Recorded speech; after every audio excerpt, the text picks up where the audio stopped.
time for another review. Oh, yes, intro and edited. Whatever. I finally found somebody who can edit my videos, and I'll put a link to his YouTube channel in the description if you want me to. Either that or I can put a link here or something. I don't know.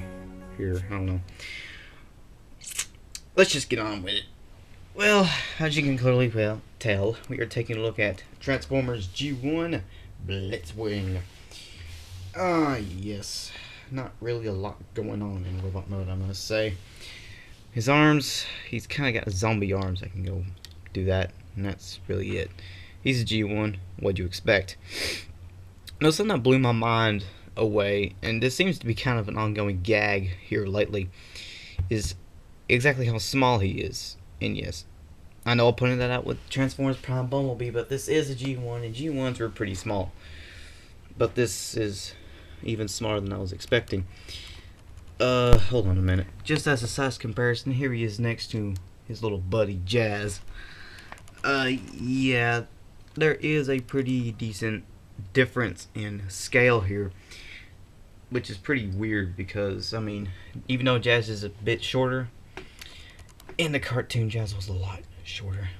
Let's just ignore that fact though and get on with the review. Now, if you haven't realized by now, mine is missing a couple of pieces. I'm missing the sword and the gun. And by the way, this is an original. This isn't no reissue or bootleg or anything like that. So yes, he's a little beat up around the edges. But I still got an okay deal for him, I guess. Well, there's really not a whole lot to go over besides the fact that he does have the missiles with him, though. And they don't exactly fire, they just kind of fall out. And that's really all they do. Well, hold on.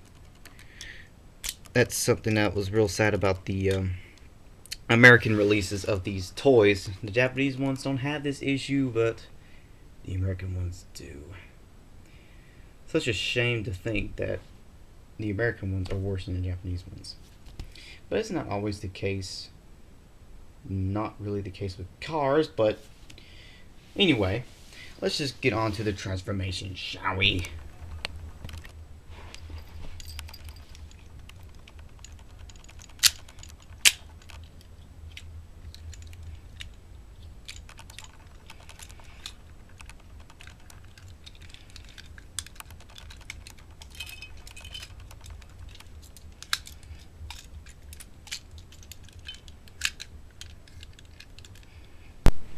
Yes, tank mode. Simple little tank mode. Now, one little, I guess you could say, a flaw with the toy is the turret tends to get loose and then tight again. Right now it's really super tight, but it does eventually get loose. Basically, it's kind of a righty-tighty, lefty-loosey kind of thing. And I'm scared one of these days, I'm going to end up breaking it by accident just for normal use. So I'm very careful with it when it comes to the tank turret. But obviously, not a whole lot going on again. He rolls around. It squeaks a lot though. And his tank turret can rotate. And again, the vehicle mode is very, very tiny. I currently don't have Jazz in his car mode. Yeah, I'm very prepared, but let me just say Jazz is actually a little bigger, which is pretty sad. But of course, typical stuff. You know, it's like Decepticon logo and rub symbol, which does work, but it's a little hard to see in this lighting. Not really a whole lot to say, really, except for the fact that he has visible head syndrome, and you can see the cockpit, whatever how you say it. Let's go ahead and get him transformed into jet mode, shall we?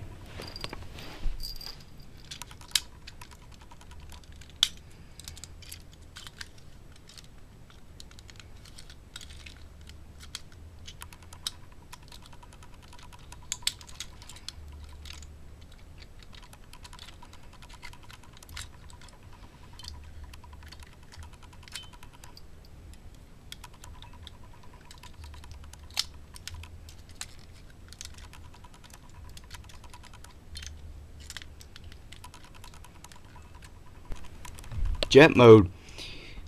Now, I do realize that the transformation sequences aren't really the best. My hand covers up a lot of it, and in fact, even when I'm displaying the transformer, my hand gets in the way a lot. It primarily has to do with the way I'm sitting. I'm not actually behind the camera. Technically, I'm next to it. I'm sitting on the right side of the camera, mostly just because, as you can tell, this is on the floor, and right behind my camera is my bed, and I don't have enough room really to be behind the camera. So that's pretty much the only reason why my big fat ugly hands keep getting in the way of everything. So yeah, let's just forget about that for now. Now obviously this is kind of where the sticker wear really starts to show. As you can tell, a lot of the stickers are really beat up on mine. They're not too bad, but they ain't too darn good either. But let's just forget about the stickers and go to the jet. Obviously not a whole lot to him. He doesn't roll, but the missiles do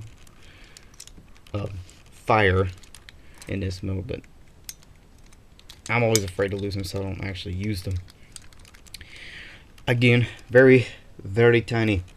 But even though he's really quite small, he actually does have quite a good bit of weight to him, due to the fact that a lot of all the parts back here are die-cast metal, like the wings here, and these gray pieces where the Decepticon emblems are die-cast as well. And the landing gear on the front is die-cast. So that's all fine and good. So what really is there to say about this guy? He's your typical G1 toy. Very simple to transform. Not really all that complex.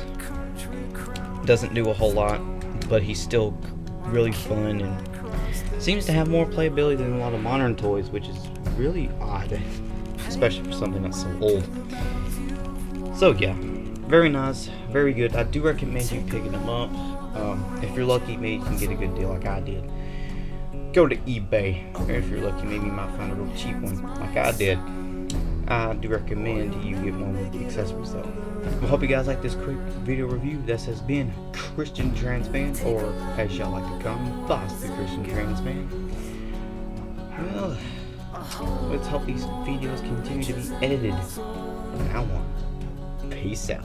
The hands of the many must join as one, and together we'll cross the river.